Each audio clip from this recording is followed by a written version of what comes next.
Hello, everyone. This is Jody Grunwald, and welcome to another episode of the Today's the Day Changemakers podcast. This week is our Inspire series, and I am joined by my very special guest co-host, Scott Chesney, world-renowned motivational speaker and life coach. Together, we interviewed the incredible Michael Reuter. Michael is the Director Emeritus, Stillman Leadership Program at Seton Hall University. His work in leadership has led to that program being nationally ranked for 5 years as the #1 educational certificate program by HR.com. He is a leadership coach, motivational speaker, influencer, and the list goes on, as he has this incredible and amazing spirit and energy. Listen to Michael share his aha moment, the mountain story, and so much more. Michael created the 3-Minute Leadership blog in 2007. That goes out via email every Sunday morning to a wide audience, including me. If you want a burst of motivation, subscribe to 3minuteleadership.com. And as he says, the best is yet to come. Thank you so much to Michael Reuter and my special guest co-host, Scott Chesney. Please like, subscribe, and share the YouTube channel, and download this podcast on all popular streaming sites. Also, don't forget, follow and like us at Today is the Day, Live It. Today is the Day, Live It on Facebook and Instagram. Have a fabulous week, everyone.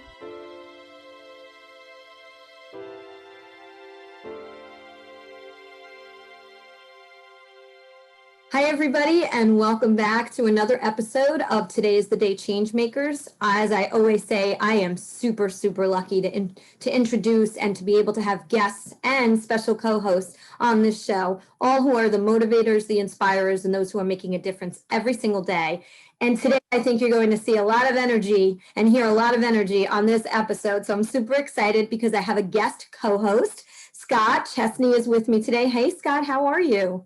Hey, Jody, how are you? I am great. Yeah, hi via Zoom, right? So just a little bit about Scott. Scott is a world-renowned motivational speaker and life coach who has presented to over 1.5 million people in 40 countries. And he is known as the commander in charge by his clients. So I'm sorry, the commander in change. Sorry, Scott, I was saying commander in charge. I don't want to be president. He's the commander in change by his clients. So welcome, Scott, again. We're so happy to have you here today.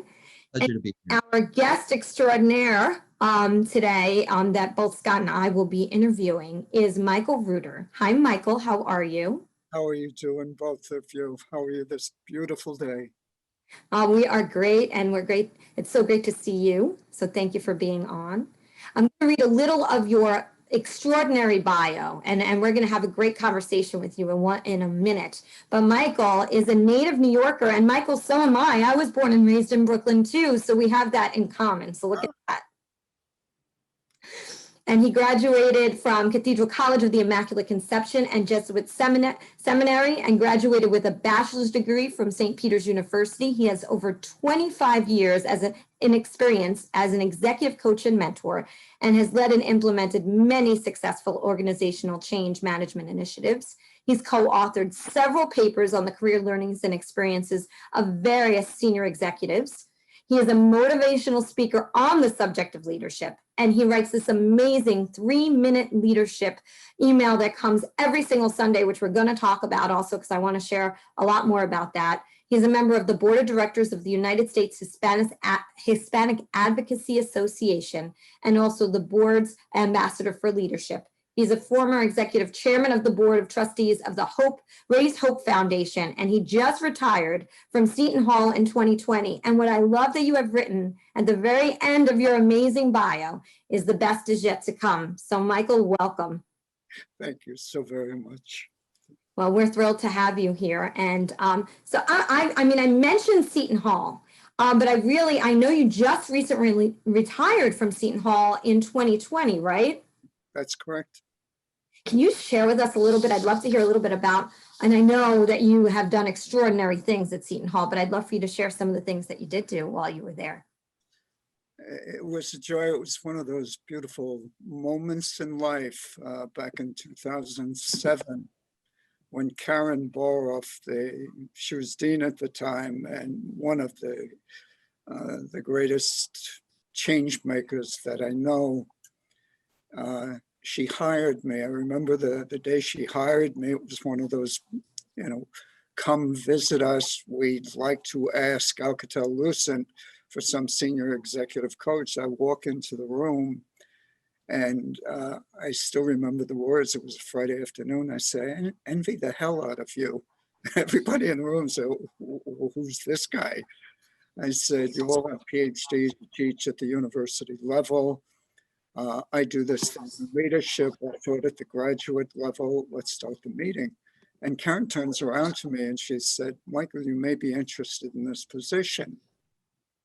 Took the piece of paper, put it in my briefcase, and we went on with the meeting. Sunday night, preparing for the week's work, I pulled out this piece of paper and it says, Director, Center for Leadership Studies. That's the name at the time. And I said, oh my God, this is what I do. I saw her the next day and she said, I got your attention, didn't I? I said, I did. And she offered me the job the next day. And that began it. And at Seton Hall, it was one of those opportunities of a lifetime. For me, it's all about people. And for having that opportunity to serve people was just absolutely incredible, especially young people. When I looked around Seton Hall, when I got there back in 2007, one of the things that I had put down after Karen offered me the job was to take leadership to national prominence at Seton Hall. And the people I met, one by one, in each of the schools, there was this little grain of leadership, not a little grain, it was great leadership. But it wasn't something that it was across the university under one head, one place. So for the next years, each and every year, I'd make a little movement. Along the way, in the Stillman School of Business with the fantastic students and the alumni, the executive advisory, which Scott's a part, everybody for these years put together a program that took us to national prominence 5 years in a row by HR.com. Wasn't me, it was, I stood on the shoulders of giants, and I mean that with deepest humility. We put together a program that after we had did that, the Board of Regents, were looking at us and saying, my God, to take leadership at that level, what an attraction for people to come to Seton Hall. It was Karen Boroff again, the magnificent lady. She turned around, she took it to the Board of Regents, and 2 years ago, a little bit more than 2 years ago, 3 years ago, she took it to the Board of Regents, and now we have Seton Hall Leadership Institute. Even back then, with that small movement, when Brian Price came on board, the best was yet to come. And it's going to grow. And it's the new fellow, he's taken over now my position, Ruchin Consul, a magnificent man, Senior Vice President Seaman. He gets it. And in one of our conversations, he said, Michael, you've left a legacy, an incredible legacy. And you made it to national prominence. And he looked at me with a smile and he said, we'll take it global. So that's the best is yet to come. It's fantastic. Scott, it's hard to believe that Michael could be in retirement with all that energy, right? It's amazing. You know what, Jody? We're actually talking to a living legend right now. And what I love about Michael, and anytime you talk with him, is that he'll take this body of work. Like I was listening to his bio, I was going to go to the bathroom for a little while because it's just so lengthy. It's not like what Michael's done. It's almost like what hasn't Michael done? And everything that was shared is spot on. Michael loves to bring everyone along with him. See, Michael's been leading this train at Seton Hall University for a number of years. And the interesting thing, he talks about people that he's met along the way who were starving for a leadership program like this. And Michael's like a magnet. He's a human magnet in which he attracts those people who will fit in perfectly and help carry the program. And I want any leader that is out there right now or aspiring to be a leader to understand it's not about doing everything yourself. It's about assembling those pieces, putting those people who may have strengths in some areas of your life that you don't. Michael is a master at that. He is the poster child for servant leadership, for courageous leadership. And he continues to attract those experiences even in his retirement. So yes, this program, 5 years. Now, folks, I mean this, is that there are leadership programs throughout the country for 5 years straight. Little old Seton Hall, in which I'm a alumni of, little old Seton Hall has basically been number one in this program for the last 5 years. And Michael, you're going to let this in, is that it's because of you, ... and the team that you've assembled. So I really want you to let this in. Michael, please, just if you don't mind sharing with us a couple of the aspects of that program without giving away the secret sauce that has helped Seton Hall's leadership program rise in the ranks, like just a few of the things that you were able to implement and be instrumental in putting on the map for that program. Thank you for your kind words. They're humbling. One of the greatest strengths that differentiates the leadership program that we collectively put together was the experiential learning in leadership. Surely Seton Hall has the academics, as do many other colleges and university, academics about what leadership is. But we take it that step further. And that further is we have an advisory council at the point in time of, and still, 100 senior executives, 100 senior executive guys and ladies, not only from Seton Hall alum, but from beyond, who come to the students and take that learning, make it thought, and then make it understanding. They bring them into the real world before they even get there. That's the differentiating portion. Every one of these guys and ladies have passion beyond your wildest dreams. They're there as you are, as Jody is for the community we serve. We're there for the people because we deeply care, and that's what they brought to it. This experiential learning. The other thing that absolutely is a differentiator is culture. It's a culture of family.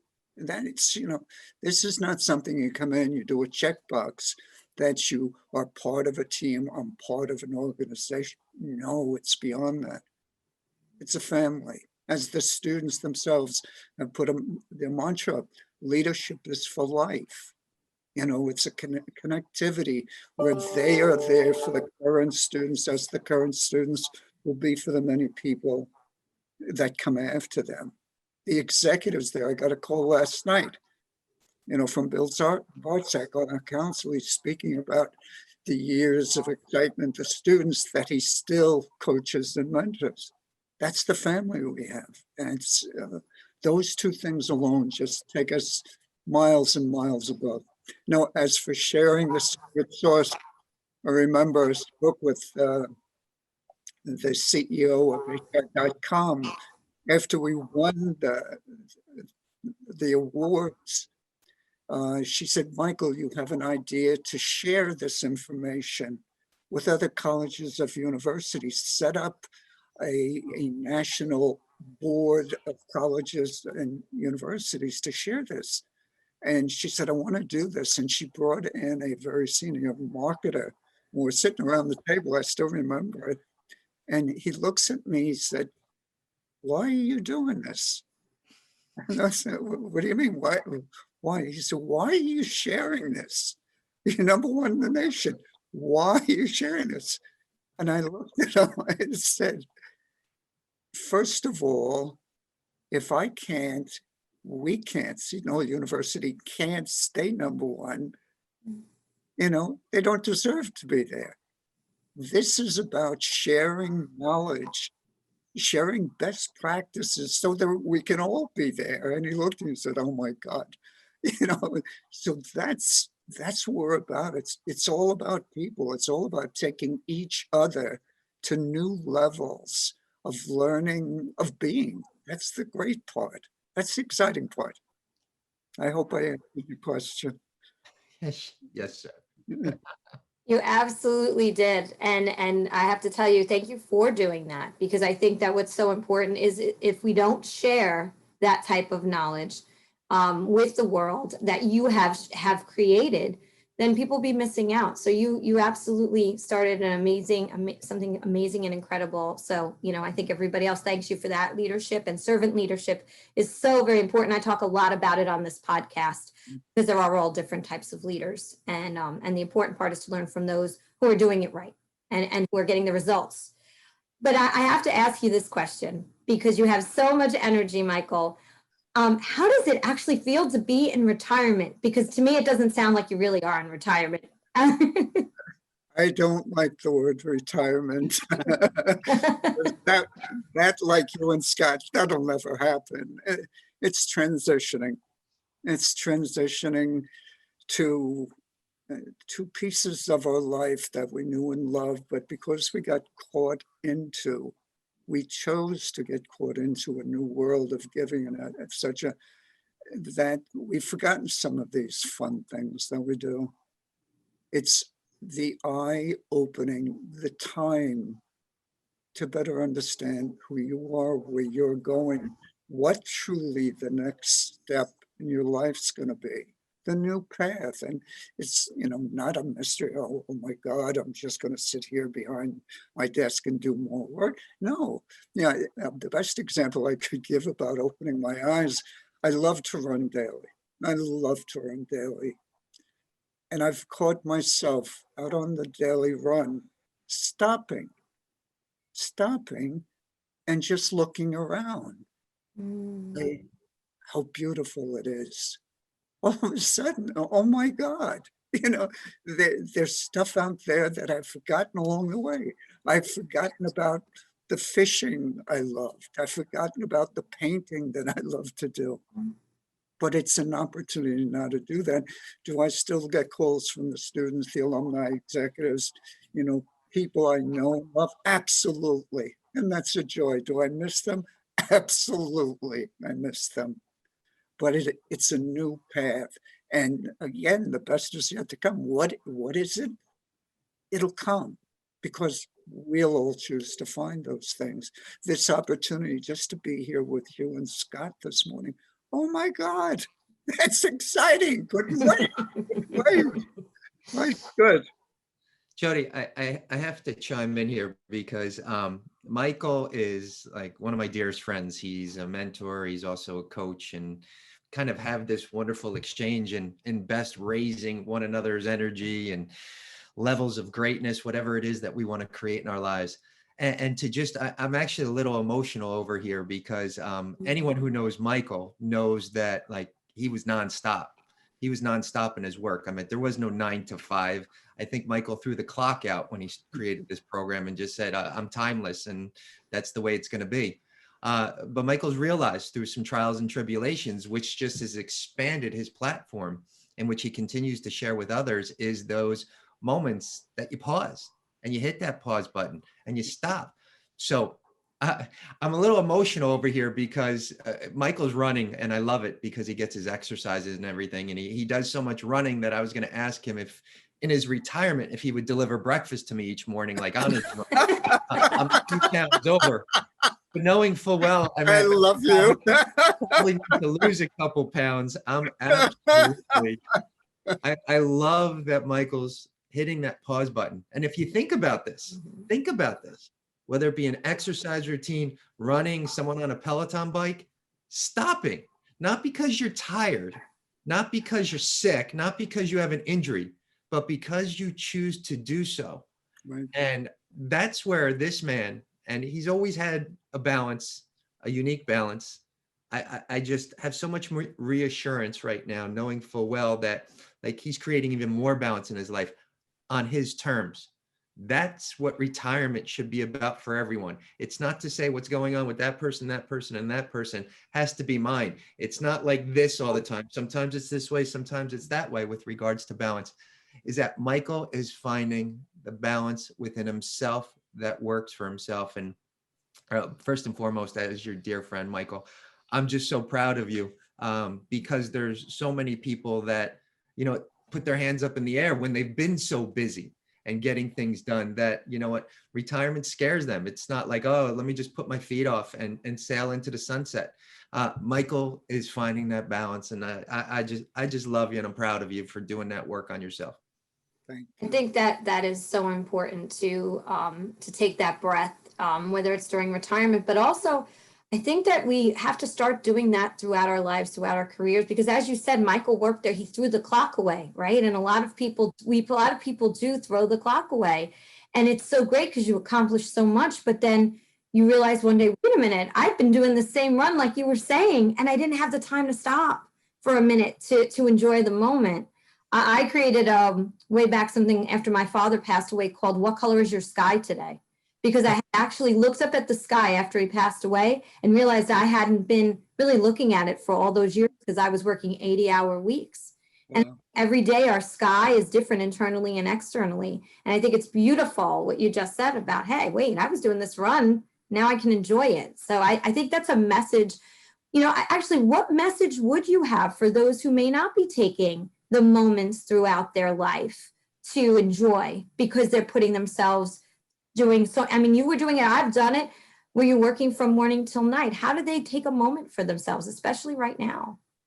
That becomes almost the choice, especially, the pandemic, everything that we're facing.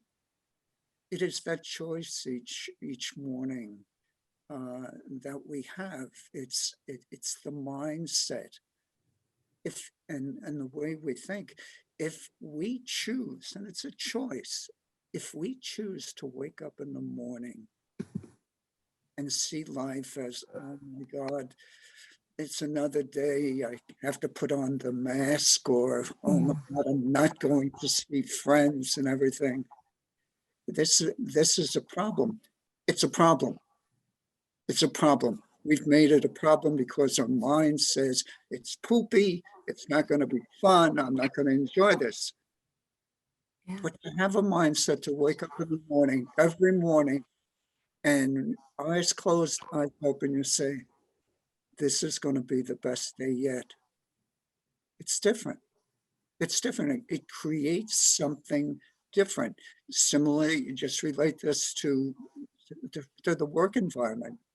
To have your boss or a coworker come up to you and say, here, do this. And when they give it to us, we say, oh my God, it's a problem. We're dead already. But if he or she gives it to us and we look at it and say, what an incredible opportunity. What an incredible opportunity. The sky's blue. It's gonna be great today. Wow. It's just the mindset. It's so simple, but difficult to do.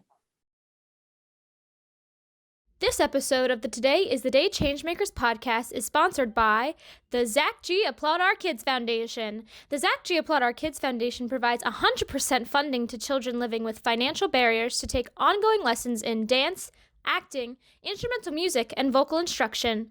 The Applaud Our Kids Foundation is hosting their yearly scholarship showcase on Sunday, May 23rd at 3 p.m. The children who are taking lessons through the organization's funding will take the stage and share their talents. For tickets, please go to applaudourkids.org. But it's not impossible to do. And that's the chance we have. So it's those we serve, those we love, one by one, we talk to them, put a smile on their face, and help them change their own world. It's because we care. We care deeply. You take me into. But where does your amazing energy, where did that all start? Where did all this positivity and just this want to really serve others come from? That was one of the aha moments in my life. I never knew I had it. I never knew it. You had mentioned I was in a secular seminary and then in the Jesuits. When I was a kid, it was all about helping people. That's who I was. In Bay Ridge in Brooklyn, my friends, etc., they always came to me, Mike, how do we do this and all that stuff. And even at the age 12, I still remember that I was walking along Fifth Avenue in Brooklyn, saying to myself, somebody had just said, one of the guys said, Mike, we have a problem. You got to take care of it for us. My response walking along Fifth Avenue was 12 years old. I can't do it for them always. They have to learn to do it themselves. 12 years old. Who the hell was this guy? What's he doing? What he learned? But I didn't know it was there. When I came into the business world, my mentor said, I asked, what do I need to be really successful? He said at that time, finance. When he said that, my stomach grumbled. I said, oh my God, finance. 23 years of my life, I did finance. And after every performance appraisal of 23 years, somebody would turn around and say, Mike, why are you in finance? My mentor told me, why aren't you have a gift about helping people, exciting, motivating. You should be in HR, you should be in consulting. I said, I know that. 23 years into my journey, I had the joy in AT&T of being asked to do some executive coaching. That was the aha moment. All of a sudden, I found my purpose in being. It was about giving, selfless serving. It was there all the time, but I didn't see it. Similarly to so many of us in our own journeys, oh, crap, I'm doing this. No, it's that moment where God turns around and said, I'm going to show you something. Open your eyes. And the eyes open. And from that moment, we always hear this, you never work another day. No, all you do work 90-hour weeks. But it's not work. It was a beautiful moment, and I cherish that.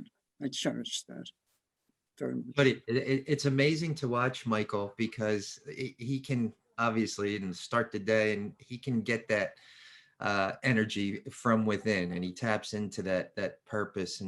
But where it's amazing, because it just goes into the stratosphere, is when he combines that purpose with his passion for serving others. And this is where I talk about him being a magnet, but with a magnet is like there's a coming together of two. So what's amazing is that he attracts people into his life, but he also feeds off their energy. Mm-hmm. So he's enthusiastic. He gets other people enthusiastic, energized, and it's amazing. It's like, and I know Jody, you speak, and Michael speaks, and I speak. It's like you have this audience out there, and while they're expecting you and you're giving them all this energy, like Michael feeds off their energy too. He sees their desire to learn, their passion to learn. This is where I want to bring it back real quick to these amazing students from Seton Hall University who've gone through this leadership program. And again, it's not to judge any of the other students, but there is a difference between these students. And a reason why all of them, like 100% success rate, are not just like landing jobs, but landing jobs in which like they're passionate about. They're like landing in positions of purpose, is because they are able to follow the leadership and the guidance and the tutelage of a Michael Reuter. And they want to be like Michael Reuter. I mean, I no one talks about being president of the United States anymore. No one talks about wanting to be like Michael Jordan. No, we talk about wanting to be like Mike Reuter. And this is why, like, so many of these students will say, and they'll have that guidance and that role model, and they have that energy now. They have that energy about them. And what's amazing, because times have changed. I mean, normally when you got out of college, you had a certain type of energy, but you were kind of like lost in the mix, feeling like I got to pay my dues. And while that still is the case to a certain degree, it's almost like I'm ready. And there's a ladder to climb. But you know what I want to tell you is that I'm high up on that ladder already, and I'm ready to do the job and bring my energy. Michael, that just has to do with you and that contagious energy that you have and you've always had as a part of this program. But it's in anything you do. Like you could meet Michael Reuter at a food store, Jody, and your life is going to be better because of it. That's special. And there's a term that I put with it that I wasn't even planning on sharing, is that Michael is an experience maker. Now, Joey, like we remember those people in life, like Ferris Bueller's Day Off, like Bueller. We remember those teachers who kind of like put us to sleep and like hit the tranquilizing gun, whatever it may be. Michael was someone who came out from behind the pulpit and gave you an experience. And I just don't mean when he was teaching. I just don't mean when he's on stage, at the food store, meeting someone on a run. That's where Michael Reuter is in the moment. And I think that has so much to do with that wonderful energy that you have, my friend, is that you're in the moment. You're not lingering in the past and you're not too caught up in the future. And that's one of the beautiful things about you. You're very, very kind. And you're so humbling. We've used the word moments several times. And over the past, again, this transition period, the moment has become, doing a lot of reading, the value of the moment has become so special to me. Why? It really is the moment we have. We have a bunch of moments during the day, seconds, whatever we define as the term moment. But the question, keeps on coming to me, what are you going to do with this moment? How is it going to be value added? How is it going to serve somebody? How is it going to be of value added? It doesn't have to be service all the time. What is the value added of this moment? And for people to understand that they have their moments and they are so precious. I'm 77 years old and I'm going to live to 150. God may have different plans, but there are moments, and it's to capture every one of those beautiful moments, and share it. And as Scott says, bring that excitement to somebody, let them feel it so they begin to see it in themselves. That's what it's all about. We're there for each other. Very simple, very simple. Hey, Jody, I think, I know where you're going to go next, Jody. Is that one of those things that you talk about, and I want Jody to like really get into it, is every morning, Sunday morning, at around 5 o'clock in the morning, first wake up, you rub your eyes, you reach over for that mobile device, you go into your emails, something's waiting for you. Jody, take it from there, please. It's so true. And I want to say, when I first met Michael, exactly, just go back to what you said for a second. It was like I knew Michael for years. It was just an introduction, became such beautiful words from him. He brings you in to his world. He makes you feel like he knows you. He embraces you. He sends you books. Me a book, which I will always be forever grateful for. And then he said, I have this 3-minute leadership piece, and would you be interested and check it out? And I checked it out and I subscribed immediately. And I think that it's wonderful. First of all, we all know that people's attention spans are very small, and Michael makes this into bite-sized pieces, which is and so inspiring. So how did you become involved with creating the 3-minute leadership piece? And please share with everybody who's listening or watching what that means exactly. It started back in about 2006, 2007. I was working with a very dear friend, John Kritzmacher. At that time, he was CFO of Lucent, and I had the honor of serving him and his executive team as coach mentor. And I wanted to give more. Everybody needs, we had our meetings, etc.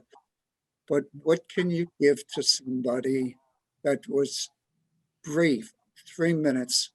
That's inspirational. We all need the start to the day. We've all read things throughout our life, and all of a sudden, be it the words from Scott, and the many people he's touched, or simply reading you something, you walk away and say, dang, thank you. It was a brief moment, just a brief moment.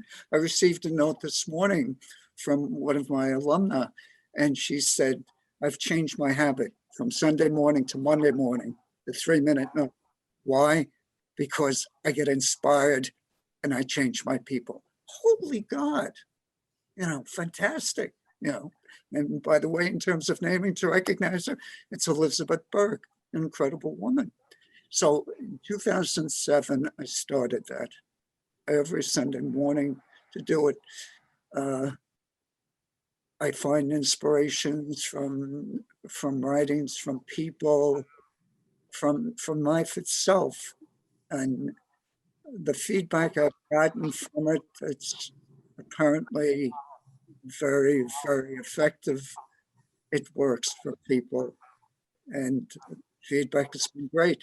If people want to receive it, it's very simple to get. It's just go out and, it's 3-minute leadership, one word.com.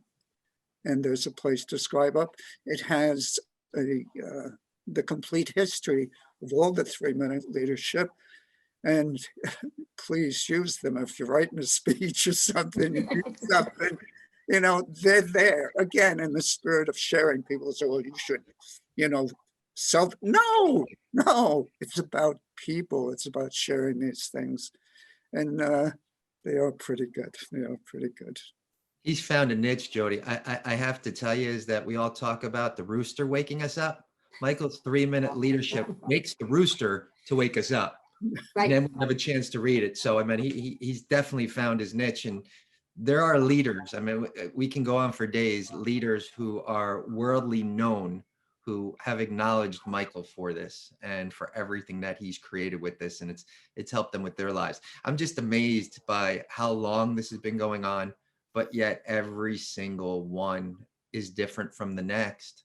And it's almost like you have a walking encyclopedia. Well, I should say running. He likes to run too. A walking and running encyclopedia there, because it keeps coming, and it's wonderful. And you, again, especially during these challenging times, they have been so resourceful and helpful, not just to myself, but again, leaders everywhere.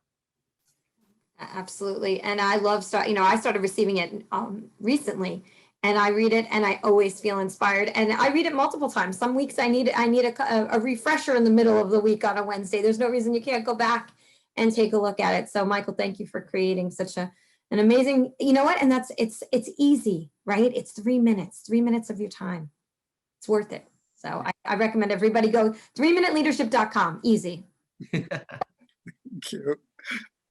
You're welcome. So Michael, biggest aha in your career moment, is it the moment you shared when you were talking about the 23 years of being in finance and then moving over, or is there another aha moment that you had in your career along the way?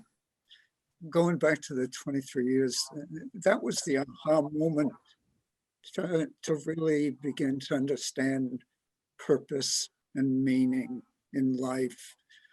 Kevin Cummings, a very dear friend, president, Scott knows him very well. He's president and CEO of Investors Bank. We were going into New York one day, and he used the term of a struggle to move from success to significance.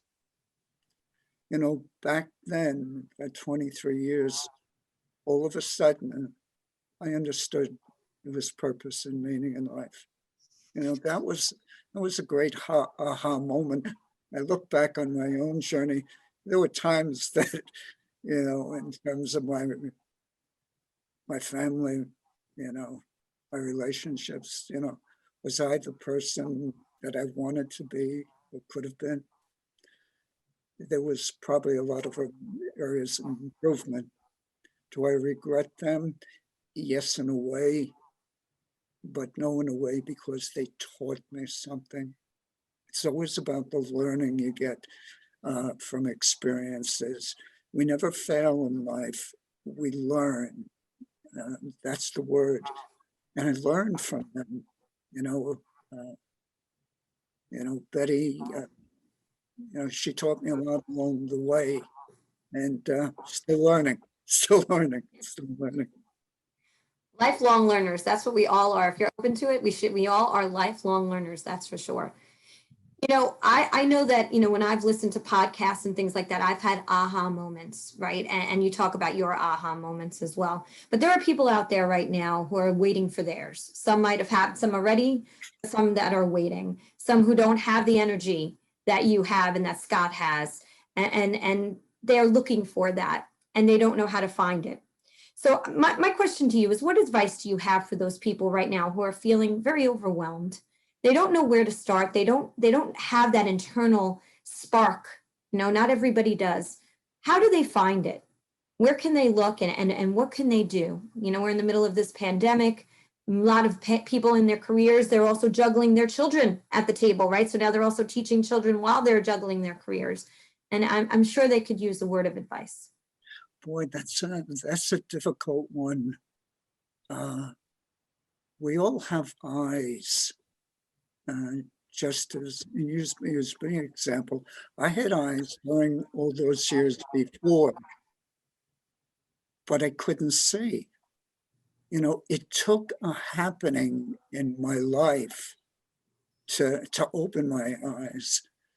For the people we talk about, the people we cared deeply for that are going through real troubles during the pandemic, during their life, looking for jobs, etc. What they can do, the only thing is open themselves. And that's difficult to say because they're saying, oh, well, I've been that route before. But it is just taking that moment in time, that willful, that conscious decision to say, hey, I have a problem, and to reach out. And that's why, Jody, Scott, me on this call, and probably, the hundreds, the thousands of others have seen that. It's us to be there for them because they don't know what to do. They're closed.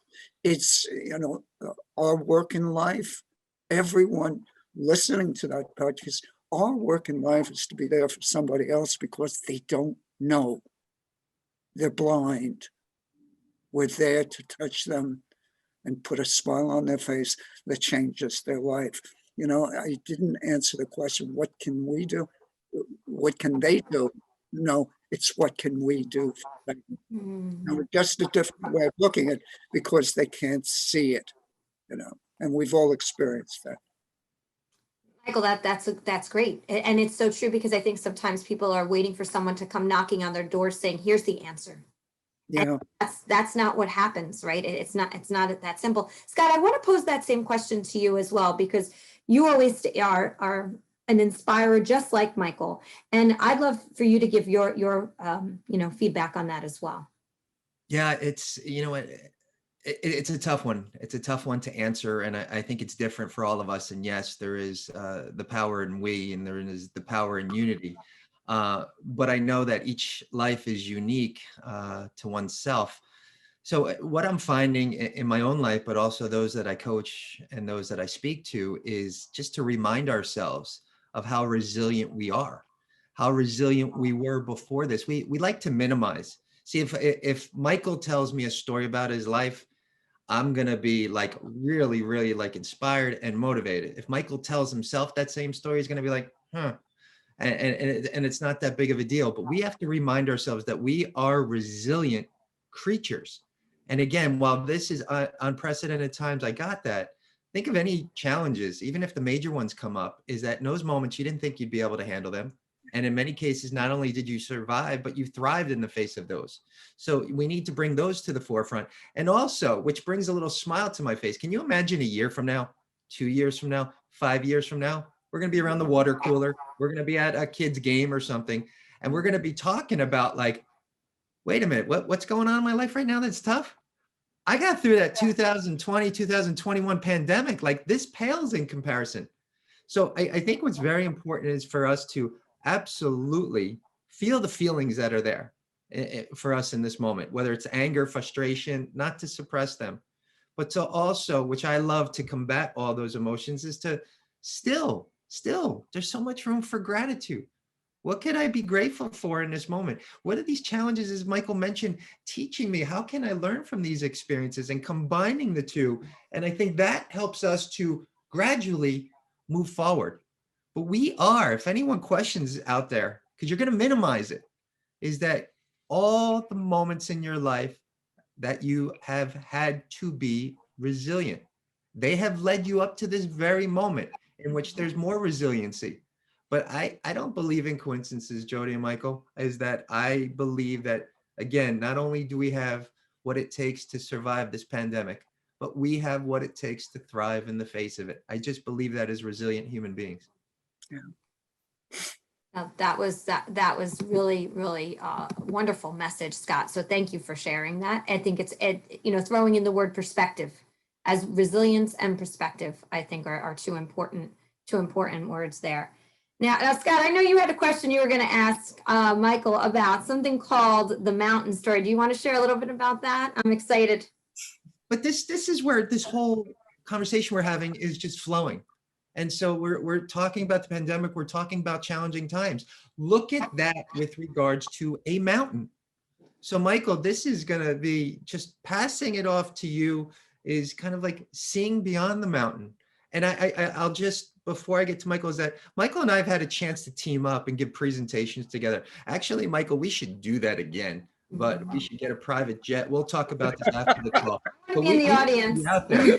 Joey's going to come along too. The terrific trio here is that, so I had a chance to present with Michael, and he had told me, like, the first time we presented, well, I'm going to share this. And I had never heard the story before. And I felt myself sitting on the edge of my seat, just like all the audience members, as he captivated me with the story. And I just wanted him to captivate all of you who are listening to this with this seeing beyond the mountain story. Seeing behind the mountain, it was a gift. It was a gift from Richard Smith, Dick Smith.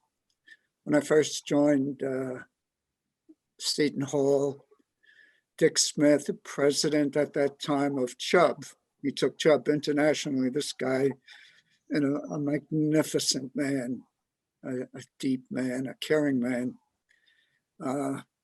He told me a story.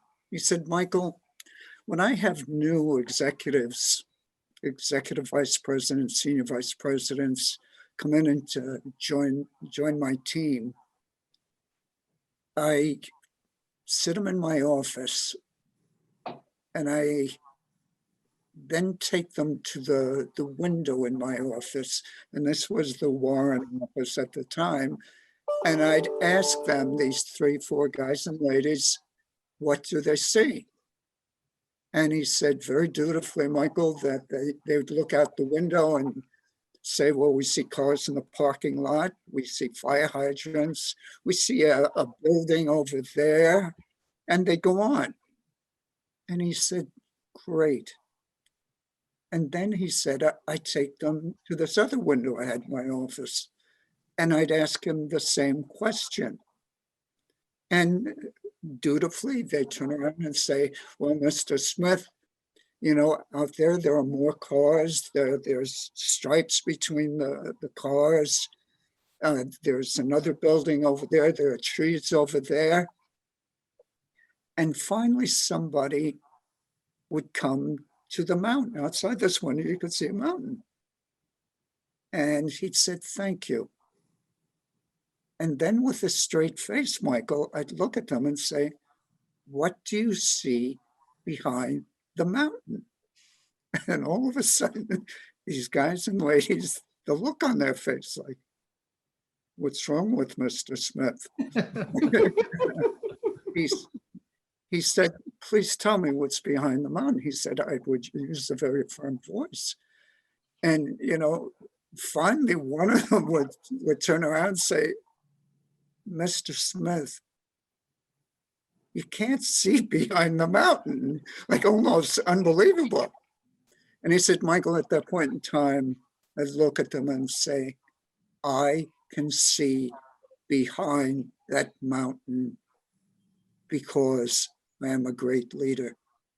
He said, my point in saying that to them, this look on their face, the unbelievable, all leaders, all people in their life have to see behind the mountain, to see things, to have a vision that no one else can see.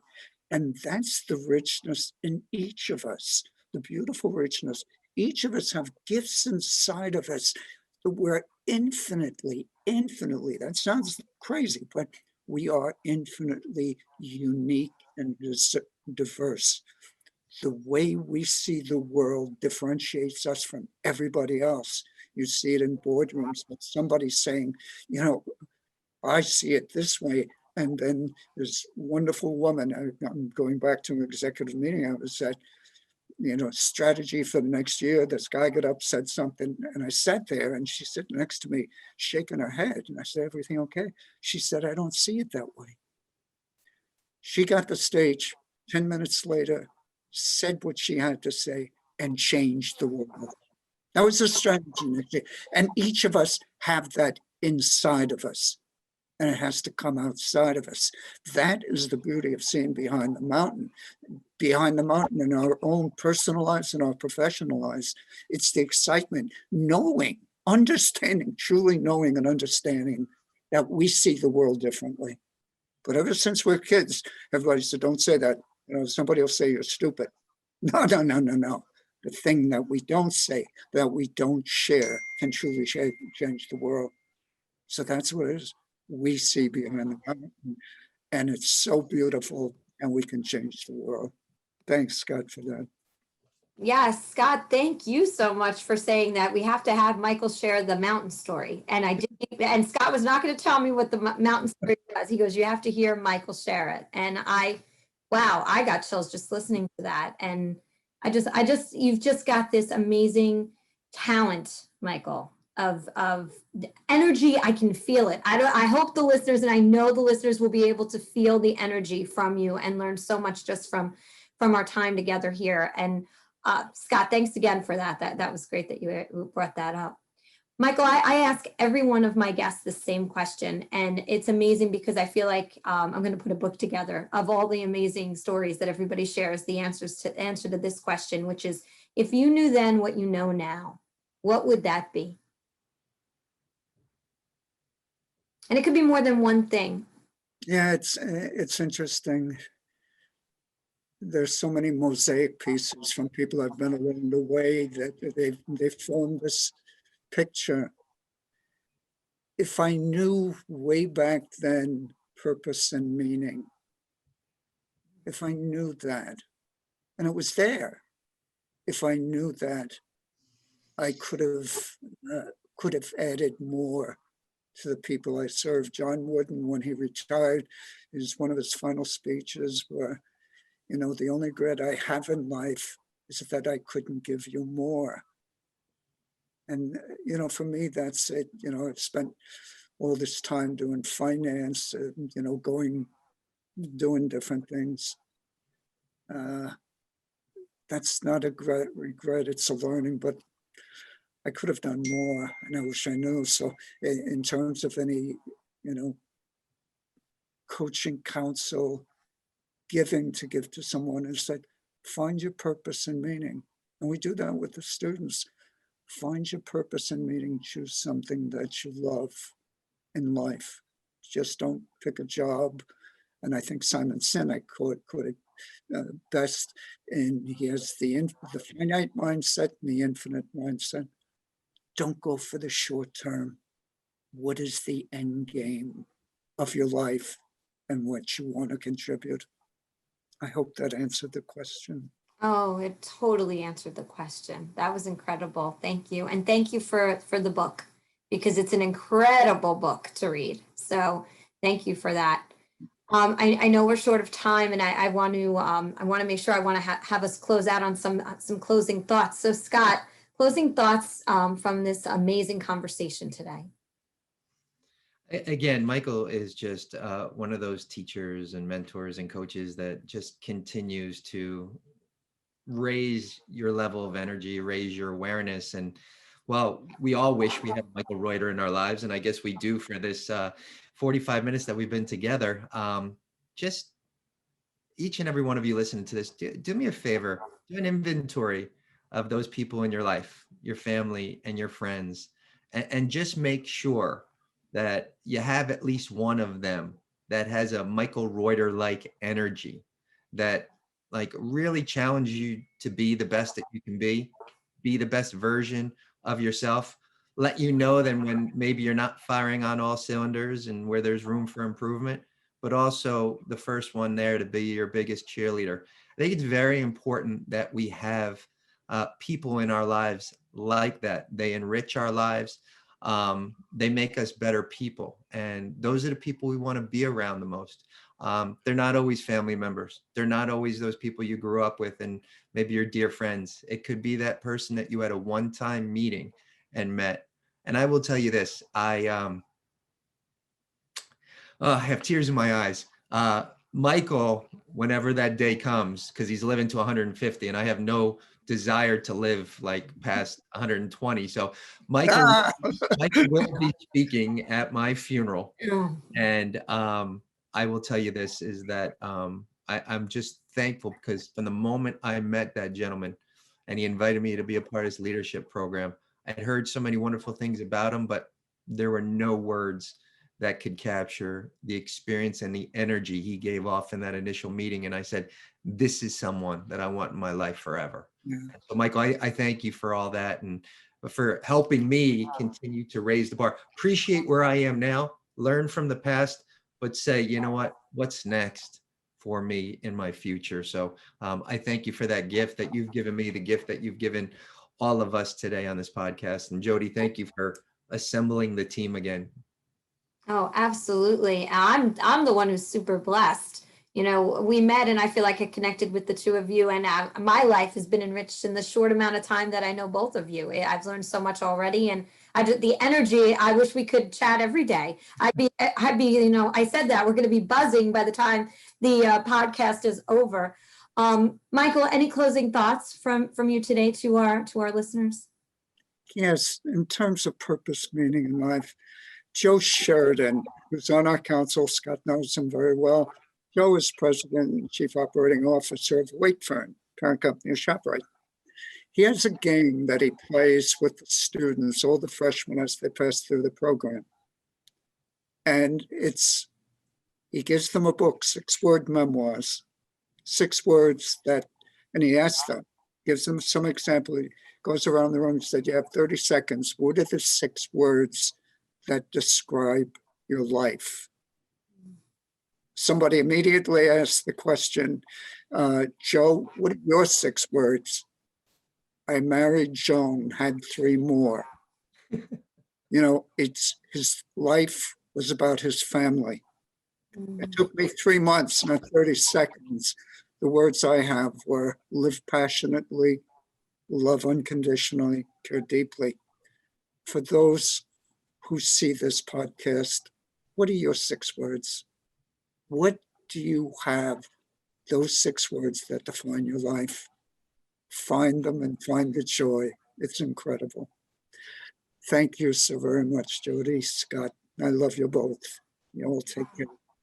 Oh, well, we love you too. And wow, okay, everybody, you have a homework assignment. And I know I do as well, finding our 6 words. Scott, do you have your 6 words yet? I have 1 word, but now I got to add 5 to them. So. I didn't know that about Joe. So now, all right, I've always had 1 word because I was asked by an audience member one time if you could best describe your life using 1 word, what would you want it to be?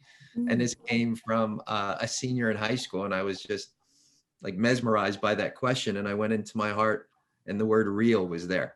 And I feel that the more real that I can be in my life, trials and tribulations and being vulnerable and whatever it may be, is that allows me to connect with more people in life. But thanks, Joe Sheridan. I got to dig in for 5 more. Yes, I know. My homework, I've got my homework assignment, that's for sure. But real is really important because, you know, one of the things that Michael brought up before was putting on armor. And I believe that we do that way too much and so many times, and that takes away the realness. And then we put like the cruise control button on and just keep going. So I think that's, you know, that's great. So everybody come up with your 6 words And feel free to share them. You know what I'm saying? Feel free to share them.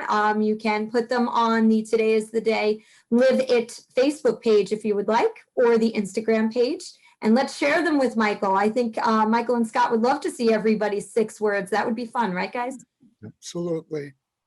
Awesome. Well, I want to thank both of you for taking your time to be with me today and sharing your expertise and your excitement and your joy for life. It's incredible and contagious.